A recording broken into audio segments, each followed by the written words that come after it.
Hi, Chris here. I'm going to make a video on changing and overriding the bend radius. So you'll notice here, if I go back a bit,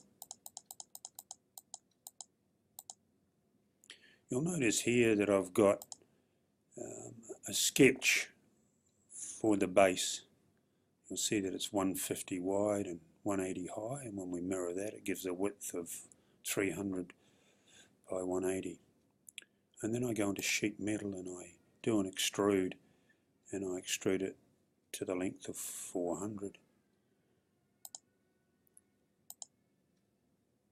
And in sheet metal you can do a flat pattern, and you can unfold it and fold it, and then you can also sketch on a surface. You might have to go back, instead of sheet metal you might have to go back into model space to be able to do that, and once you've done that you can go back into sheet metal.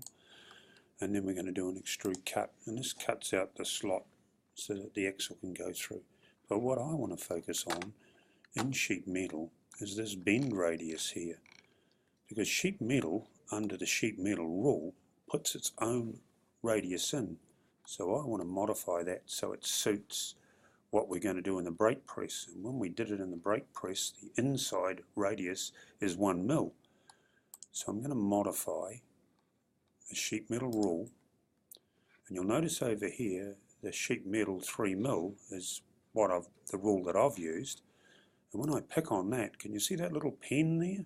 And when I pick on that, that allows me to edit the rule. It's going to pan this over here,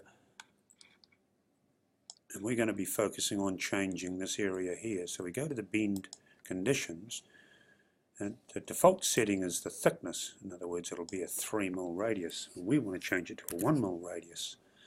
And when I pick save, I want you, instead of to watch the save, I want you to watch what happens here, the change. So you're watching. Notice how that radius changed.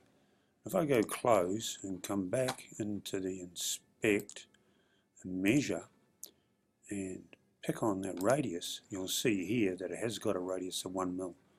So we've changed the sheet metal rules in Fusion to suit what we're bending to.